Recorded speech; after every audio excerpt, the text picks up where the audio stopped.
अस्सलाम वालेकुम students, how are you all? Welcome to chemistry learning. Students, हमने अपना चैप्टर नंबर 1 स्टार्ट किया हुआ है, फंडामेंटल ऑफ केमिस्ट्री, क्लास 9 का। तो हमने लास्ट लेक्चर में बेसिक डेफिनेशंस देखी थी और उसमें हमने मैटर को डिफाइन किया था। उसके बाद हमने इसकी क्लासिफिकेशन देखी थी। हमने मैटर को सब्सटेंस और मिक्सचर में क्लासिफाई किया था। आगे फर्दर हमने सब्सटेंस को एलिमेंट और कंपाउंड में और मिक्सचर को हेट्रोजीनियस और होमोजीनियस मिक्सचर में क्लासिफाई किया था। स्टूडेंट्स, आज हमने उनको डिफाइन भी किया था और उसकी कुछ एग्जांपल्स भी देखी थी। और जिन स्टूडेंट्स से मेरा वो लेक्चर नहीं लिया, उसका लिंक मैं डिस्क्रिप्शन में दे दूंगी, आप वहां से जाके देख सकते हैं। तो आज हमारा जो टॉपिक है स्टूडेंट, वो एलिमेंट्स है। हमारे बेसिक डेफिनेशन से ही हम आगे चल रहे हैं अभी तक, और आज जो हमने पढ़ना वो एलिमेंट है। तो आज के लेक्चर में हमने सबसे पहले क्या देखनी है, एलिमेंट की हिस्ट्री देखनी है। उसके बाद हमने इसकी मॉडर्न डेफिनेशन देखनी है और फिर हमने इसकी कुछ प्रॉपर्टीज देखनी है। फिर ऑकरेंस बाय वेट देखना है और फिर हमने इसकी फिजिकल प्रॉपर्टीज देखनी है, फिजिकल स्टेट देखनी है और लास्ट में हम इसका सिंबल देखेंगे कि इसको कैसे रिप्रेजेंट किया जाता है। तो सबसे पहले स्टूडेंट हम इसकी हिस्ट्री देखते हैं। एलिमेंट की हिस्ट्री क्या है? एलिमेंट्स की क्या हिस्ट्री थी स्टूडेंट्स? इन अर्ली एज, बहुत शुरू में ओनली 9 एलिमेंट्स वर नोन। सिर्फ और सिर्फ 9 एलिमेंट्स मौजूद थे जिनको साइंटिस्ट ने डिस्कवर किया हुआ था, और उनको पता था कि दुनिया में सिर्फ 9 ही एलिमेंट थे। बहुत पहले की बात है जब साइंटिस्ट ने केमिस्ट्री की बुनियाद रखी। उसके अंदर कौन कौन से एलिमेंट थे, उनके नेम मैंने लिखे हैं। Carbon, silver, tin, mercury, lead, copper, iron, gold and sulphur. ये स्टूडेंट 9 एलिमेंट्स ओनली प्रेजेंट थे। बहुत स्टार्ट में इसकी जो हिस्ट्री है, पुराने वक्तों की बात है। तब जो थे साइंटिस्ट उसको डिफाइन कैसे करते थे? Elements were the substance that could not be broken down into simpler units by ordinary chemical process। क्या कहते थे उस वक्त के साइंटिस्ट के? एलिमेंट ऐसा सब्सटेंस है जिसको हम और ज्यादा नहीं तोड़ सकते। सिंपल केमिकल रिएक्शन के जरिए हम उसको और ज्यादा नहीं तोड़ सकते। स्टूडेंट, आप ले एक आयरन की रॉड, उसको आप तोड़ते जाएं इस तरह। अगर एक आपके पास आयरन की रॉड है, इसको तोड़ते जाएं, बहुत से माइनर पीसेस करते जाएं, एंड पे आपके पास जो आयरन बचेगा, एटम आयरन का जो होगा, आप उसको फर्दर डिवाइड नहीं कर सकते। ठीक है, तो जो साइंटिस्ट थे वो यही कहते थे कि एलिमेंट वो चीज होगी जिसको हम और नहीं तोड़ सकते। सिंपल छोटे छोटे टुकड़ों में हम उसको और नहीं तोड़ सकते। कोई भी एलिमेंट ऐसा होगा जिसको हमने और छोटे टुकड़ों में नहीं तोड़ सकते ऑर्डिनरी केमिकल प्रोसेसेस के अंदर। लेकिन क्या आगे जैसे ही केमिस्ट्री के अंदर आगे फर्दर डेवलपमेंट हुई, 19वीं सदी के आखिर में स्टूडेंट 63 नए जो एलिमेंट्स थे वो साइंटिस्ट ने डिस्कवर कर लिए थे। और अब कितने हैं? 118 एलिमेंट अब दरियाफ्त हो चुके हैं। 92 नेचुरली अकरिंग है, जो कुदरती तौर पर अल्लाह ताला ने हमारी अर्थ में एलिमेंट दिए हैं, वो 92 है। बाकी के जो बचते हैं स्टूडेंट्स, वो जो साइंटिस्ट हैं उन्होंने लेबोरेटरीज के अंदर तैयार किए हैं। ये कैसे तैयार करते हैं? ये नेचुरली अकरिंग एलिमेंट्स को ही यूज करते हैं और मिक्स करके इनको आपस में और आर्टिफिशियल कुछ एलिमेंट्स बना लेते हैं। आगे हम इसकी मॉडर्न डेफिनेशन पढ़ते हैं एलिमेंट की। मॉडर्न डेफिनेशन क्या स्टूडेंट्स, हम देखते हैं एलिमेंट की। Element is a substance made up of same type of atoms having same atomic number and cannot be decomposed into simple substance by ordinary chemical reaction या processes। अब modern जो scientist थे उन्होंने इसको कैसे डिफाइन किया? उन्होंने स्टूडेंट्स इसकी डेफिनेशन को बढ़ाया है, उसके अंदर 2-3 लफ्ज और ऐड किए हैं। अब जो अर्ली एज वाले साइंटिस्ट थे उनके पास ज्यादा कॉन्सेप्ट नहीं थे। तब तक एटम्स का जो स्ट्रक्चर था वो भी डिस्कवर नहीं हुआ था। एटॉमिक मैसेज तो कुछ एटम्स के जो थे वो डिस्कवर हुए थे और एटॉमिक नंबर्स भी। अब स्टूडेंट्स जो मॉडर्न डेफिनेशन करने वाले साइंटिस्ट थे उन्होंने एटम का भी जिक्र डाल दिया इसके अंदर और एटॉमिक नंबर का भी डाल दिया। और उन्होंने क्या डेफिनेशन की है इसकी कि ऐसा सब्सटेंस जो कि सेम टाइप ऑफ एटम से मिला हुआ हो, जिसके अंदर तमाम तर एटम्स एक जैसे हों, हैविंग सेम एटॉमिक नंबर, और उन सबका जो एटॉमिक नंबर है वो भी सेम हो, and can not be decomposed into simple substance. और वो जो होंगे एटम वो और ज्यादा हम उनको सिंपल नहीं तोड़ सकेंगे ऑर्डिनरी केमिकल प्रोसेस के जरिए। फॉर एग्जाम्पल मैंने आपको पहले भी बताया, अगर आपके पास आयरन की रॉड है, ठीक है, लोहे की कोई रॉड है, इसको आप जितना मर्जी तोड़ते जाएं, इसके अंदर जितने भी आयरन होंगे उनका एटॉमिक नंबर भी सेम होगा और वो सेम टाइप के ही एटम्स के साथ मिलकर बना होगा। जब आप इसको तोड़ते जाएंगे, बहुत छोटा एटम्स जब आपके पास आ जाएगा तो आप उन सारे एटम्स के पीसेस को देखिएगा, अगर तो उसके अंदर तमाम एलिमेंट्स से जो बने हुए हैं एटम्स वो सेम हुए तब वो एलिमेंट होंगे। अगर उसके अंदर डिफरेंट आ जाएंगे तो फिर वो एलिमेंट नहीं रहेगा। तो साइंटिस्ट क्या कहते हैं कि एलिमेंट वो होगा जिसके अंदर सेम टाइप ऑफ एटम हो और उन सबका एटॉमिक नंबर भी सेम हो, और फिर क्या होंगे और हम उनको और ज्यादा तोड़ ना सके ऑर्डिनरी केमिकल प्रोसेस के जरिए, वो कहलाया जाएगा एलिमेंट। तो इसका सबका मतलब क्या है, सिंपल मतलब मैं आपको बताती हूँ सादे अल्फाज में। Each element is composed of unique type of atoms, के बहुत खास किस्म के एटम के साथ मिलकर एलिमेंट बना हुआ होता है जो किसी और एटम के साथ मैच नहीं होते, हैविंग वेरी स्पेसिफिक प्रॉपर्टीज, और उनकी प्रॉपर्टीज भी बहुत ज्यादा स्पेसिफिक होंगी।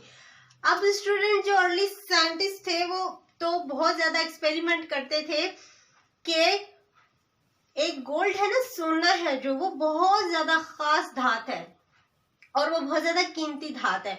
जो पुराने जमाने के साइंटिस्ट थे वो क्या करते रहते थे, एक्सपेरिमेंट करते रहते थे कि हम जो लेस प्राइस धाते हैं, जो कम कीमत धाते हैं, हम उनको सोने में तब्दील कर सके।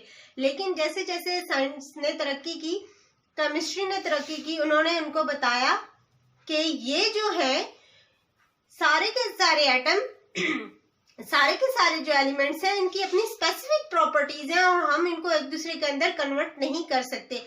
अगर हमारे पास लेस प्राइस धाते हैं, हम उनको हाई प्राइस धातों में या बेशकीमत धातों में हम उनको तब्दील नहीं कर सकते। तो उसी की बेस पे ये भी सारी एलिमेंट की जो इंडस्ट्री है, वो एलिमेंट की जो डेफिनेशन है बेस करती हैं कि वो खास किस्म के एटम से ही मिलकर बने हैं और उनकी अपनी खास ही प्रॉपर्टीज होती हैं।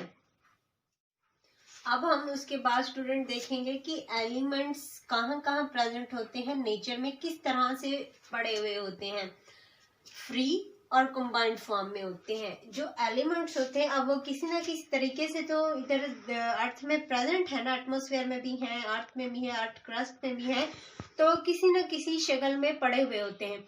अब वो पड़े हुए कैसे होते हैं, वो या तो फ्री होंगे या कंबाइंड होंगे। अब फ्री किस तरह होंगे, किसी भी दूसरी किस्म के एलिमेंट के साथ ना जुड़े हुए हैं। फॉर एग्जाम्पल हाइड्रोजन एक एलिमेंट है, ये हमें अर्थ क्रस्ट में इस तरह मिलता है H2, ऑक्सीजन जिसके जरिए हम सांस लेते हैं स्टूडेंट्स, वो हमें O2 की फॉर्म में हमें अर्थ क्रस्ट के अंदर से, एयर के अंदर से मिल जाती है, सोडियम जैसे एक्सेट्रा। ये सब क्या है, ये अलग रहते हैं, अपनी किसी और के साथ नहीं जुड़ते, सिर्फ अपने ही एटम्स के साथ जुड़ते हैं। अगर ये किसी और के साथ जुड़ेंगे तो वो कंपाउंड बन जाएंगे बच्चों। अब आगे देखिए कंबाइंड कैसे होंगे, किसी दूसरी किस्म के एलिमेंट के साथ जुड़े हुए हों। अगर एलिमेंट अपने अलावा किसी और एटम के साथ जुड़ जाए या किसी और एलिमेंट के साथ जुड़ गए तो वो क्या बन जाते हैं, वो कंबाइंड फॉर्म में रहते हैं अर्थ क्रस्ट में। जैसे वाटर है, वाटर जो मैंने आपको पहले भी बताया था कि हम इसको एलिमेंट इसलिए कहते हैं कि इसकी अपनी खास प्रॉपर्टीज हैं, हम इसको ब्रेक डाउन नहीं कर सकते सिंपलर यूनिट्स के अंदर। अगर हम इसको ब्रेक डाउन करेंगे वाटर को तो इसकी जो है स्पेसिफिक प्रॉपर्टीज वो भी चेंज हो जाएंगी।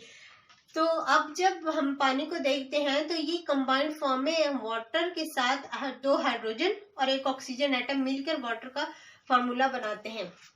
और साथ NaCl नमक जो आप लोग घरों में इस्तेमाल करते हैं वो। अब हमें क्या पता चला है कि जो एलिमेंट्स होंगे वो नेचर में 2 टाइप्स के साथ प्रेजेंट होंगे, फ्री या कंबाइंड। फ्री में क्या होंगे, वो किसी और के साथ नहीं जुड़े होंगे, वो सिर्फ अपने जैसे एटम्स के साथ जुड़े हुए होंगे। और कंबाइंड फॉर्म में क्या होगा, वो अपने अलावा किसी और एटम के साथ जुड़ के रहेंगे। अब इनको जुड़ने की दूसरों के साथ जरूरत क्यों होती है बच्चों, ये अकेले भी तो रह सकते हैं, आप सोच रहे होंगे। नेचर में ना हर चीज को ना खुद को स्टेबल करने की कोशिश करते रहते हैं। सारे एटम्स भी, जो भी सारी चीजें हैं, वो ये चाहती हैं कि हम स्टेबल हो जाएं।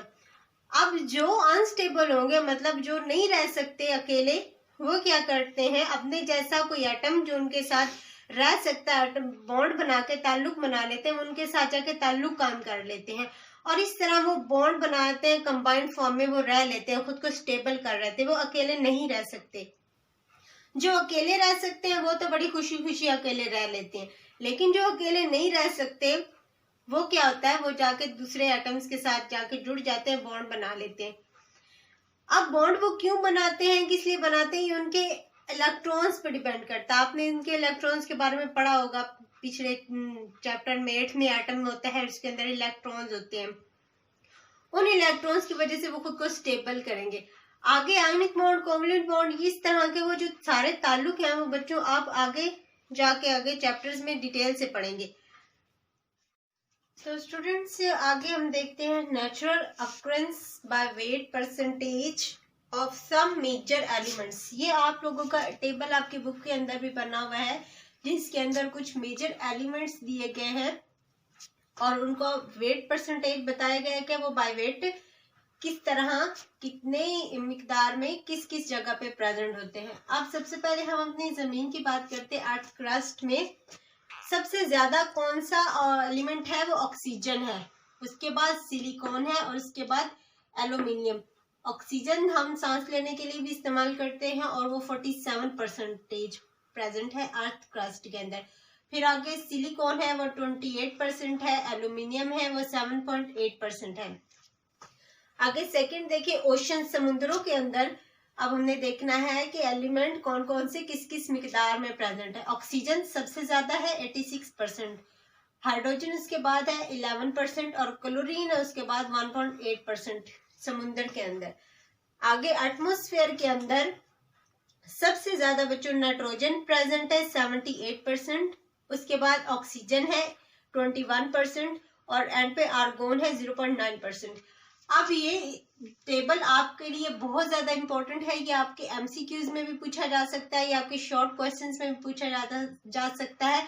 तो आपने इसको सारा नहीं, लेकिन आपने इसका जो पहले मेन है ऑक्सीजन या अर्थ क्रस्ट में या ओशन में या एटमॉस्फेयर में सबसे ज्यादा कौन सी चीजें पाई जाती हैं वो आपने जरूर याद करनी है।